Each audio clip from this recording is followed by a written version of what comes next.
On va commencer la correction de l'évaluation que vous venez de faire. Et on va commencer donc par la lecture de l'énoncé. Donc sur le dessin ci-dessous, placez les points M et N tels que BM est égal à 2CA et AN égale 2 tiers AB plus 2 tiers AC. Donc on va commencer par la représentation du 2CA. Le CA, c'est ce vecteur. Donc on va le doubler. Donc on va avoir un point qui est là. Ça c'est 2CA. Je ne peux pas directement mettre la lettre M ici parce que ça va donner CM et ce n'est pas ce qui est demandé. On est en train de nous demander de trouver le BM, c'est-à-dire on va prendre ce vecteur-là et on va le translater jusqu'au BM. Donc peut-être que vous avez découvert une première erreur. Donc on va voir le M qui est là. Maintenant on continue. AN est égal à 2 tiers AB plus 2 tiers AC.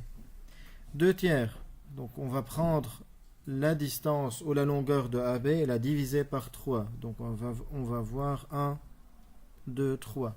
Voilà. 2 tiers AB, ça va être cette partie. Je vais l'appeler B'.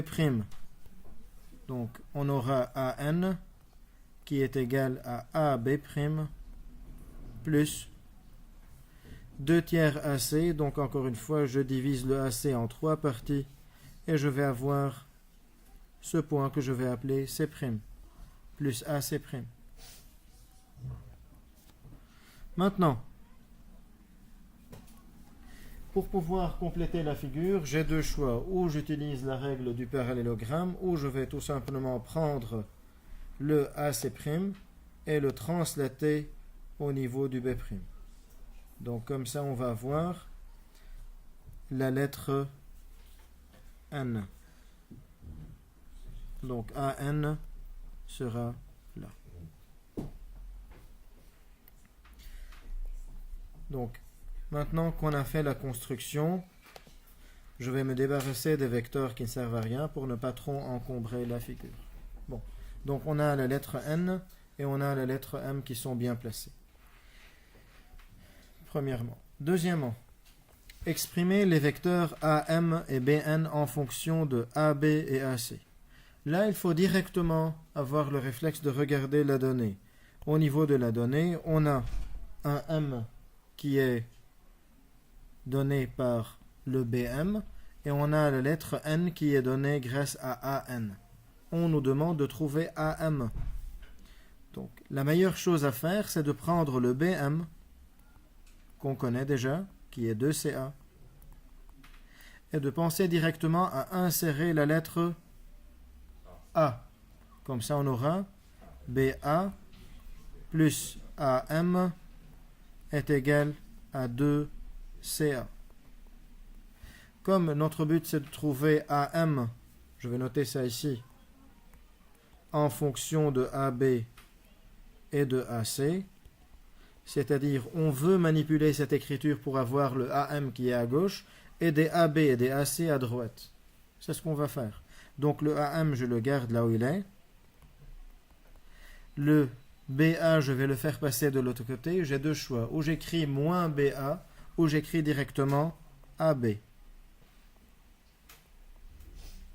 Le 2CA, je ne vais pas le garder 2CA, il faut l'inverser pour qu'il devienne moins 2AC. Alors j'ai répondu à la première partie de la question. Maintenant, on va faire la même chose pour le AN. On sait que le AN est égal à 2 tiers AB plus 2 tiers AC. On nous demande de trouver BN, c'est-à-dire il faut insérer la lettre B d'après la relation de Shell. Donc on aura AB plus BN est égal à 2 tiers AB plus 2 tiers AC. Notre but maintenant est de trouver le BN tout seul. Donc il faudra virer le AB et le faire passer de l'autre côté. Donc on aura 2 tiers AB moins AB, c'est le AB qui a changé de côté, plus 2 tiers AC. Maintenant, pour pouvoir les additionner, il faut les réduire au même dénominateur. Donc, on aura 3 moins 3 tiers. 2 moins 3, ça fait moins 1 tiers AB plus 2 tiers AC. Et ça, c'est le BN.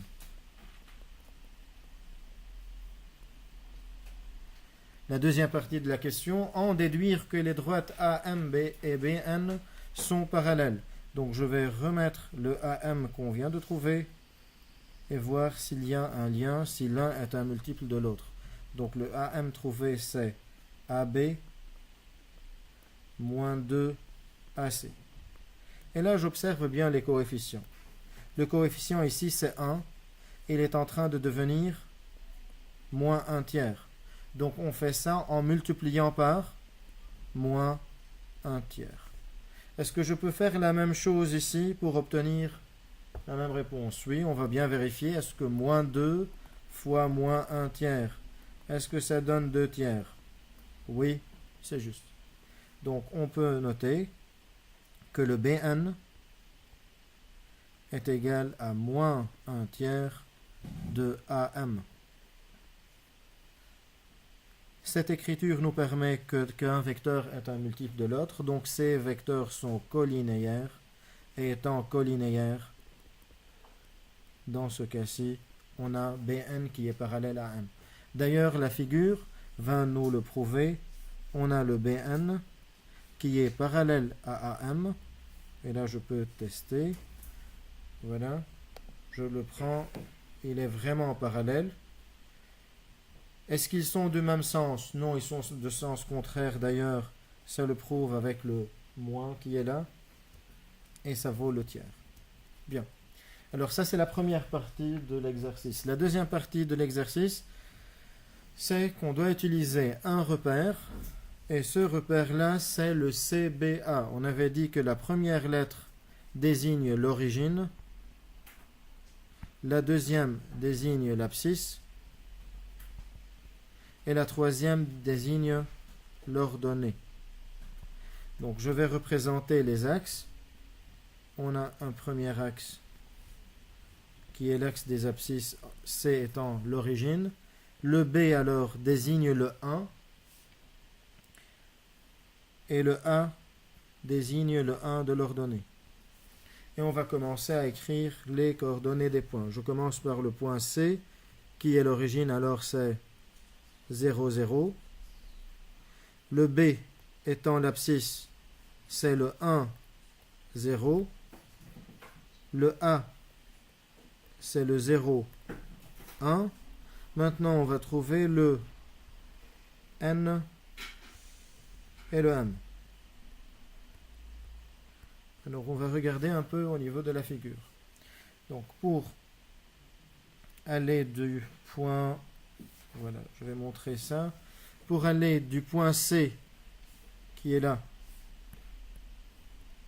jusqu'au point M, je vais aller d'abord jusqu'au point B, qui a une abscisse de 1, et puis remonter de 2 unités. Donc voilà, c'est clair. Donc, pour le point M, je vais avoir une abscisse de 1 et une ordonnée de 2. Maintenant, c'est un tout petit peu plus compliqué pour le C. Là, on va devoir profiter de ce qu'on venait de faire avec les décompositions. Donc là, on va avoir pour aller de C jusqu'à N. Est-ce qu'on est en train d'aller d'abord au niveau du point B? Vérifions ensemble. Est-ce qu'on est en train d'aller jusqu'au point B au départ? Non. Ok, on vérifie. On va prendre alors une parallèle à l'axe des Y.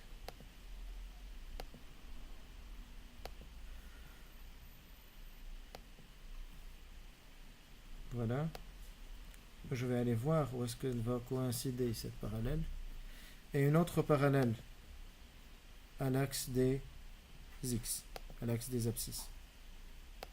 Et c'est là où on pourrait plus ou moins découvrir où est-ce qu'on se trouve. Alors grâce à cette manipulation, on peut voir que cette distance,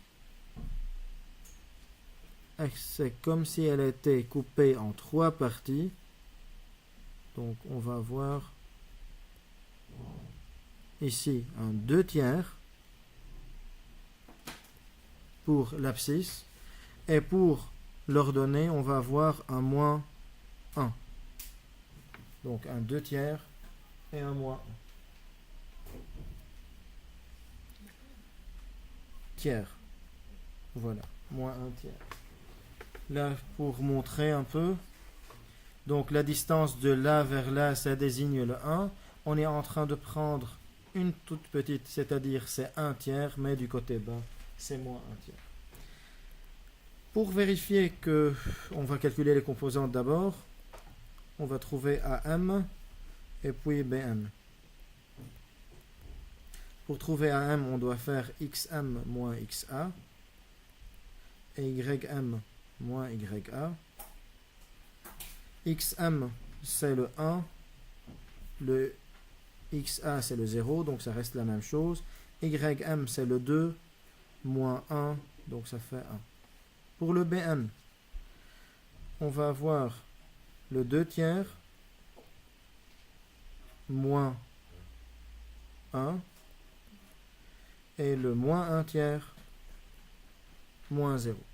2/3 moins 1, ça fait 2/3 moins 3/3, donc ça fait moins 1/3 aussi. Et là, on vérifie avec la règle du déterminant. En calculant le déterminant de AM, oui. Non, on n'est pas obligé. Il y a 2 méthodes. Avec le déterminant, je fais AM et BN, je vais les noter en utilisant la règle du gamma. Donc 1, 1, moins 1/3 et moins 1/3. Et on fait la lettre gamma. On verra que 1 fois moins 1/3 moins 1 fois moins 1/3, ça va donner 0. Comme le déterminant est nul, ces vecteurs sont collinéaires. La deuxième méthode, c'est d'observer que le 1 est en train de devenir moins 1/3 en multipliant par moins 1/3. Est-ce que c'est la même chose au niveau des ordonnées? Oui. Alors, grâce à ça, on peut dire que le BN est égal à moins 1/3 AM. Et ces deux vecteurs sont alors collinéaires aussi. Donc BN est parallèle à AM, ce qu'il fallait démontrer.